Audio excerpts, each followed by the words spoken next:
ఆకలైనప్పుడు కాసింత అంబలి ఉంటే నవాబుకైనా జవాబు చెప్పొచ్చు అన్నట్టు కష్టపడేటోళ్లకు సర్కారు కాసింత సాయం అందిస్తే అద్భుతాలు సృష్టించొచ్చని తెలంగాణ యువత నిరూపించింది. సివిల్ సర్వీసుల తెలంగాణకు 1 కాదు 2 కాదు ఏకంగా 20 ర్యాంకులు తెచ్చిపెట్టారు.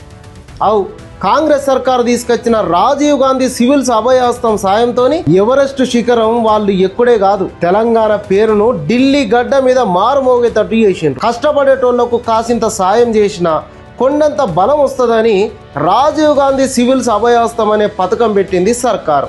మొదటి మెట్టు ప్రిలిమ్స్ పరీక్షలు పాస్ అయిన 202 మందికి ₹1,00,000 ఇచ్చింది.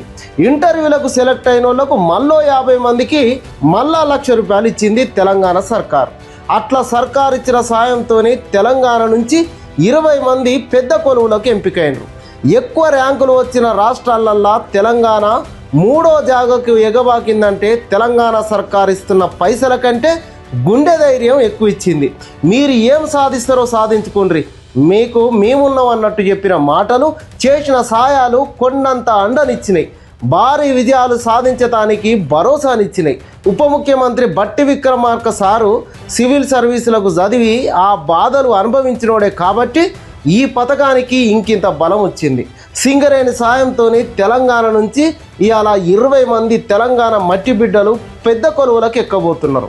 ఆ 20 మందిలో 10 మంది ఓబీసీలే ఉండు ఇంకా పెద్ద ముచ్చట. ఎస్టీలు 4, ఎస్సీలు ఓసీలు చెరో 3 చొప్పున ఎంపికై తెలంగాణ రాష్ట్రం గల్ల ఎగిరేసేటట్టు చేసిండ్రు.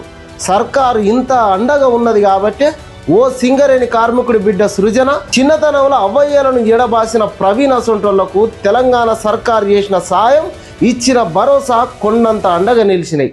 మరి మనం కూడా సివిల్స్కు సెలెక్ట్ అయిన వాళ్ళకు కంగ్రాచులేషన్స్ చెప్పాలి కదా. ఇంకెందుకు చూస్తున్నారు?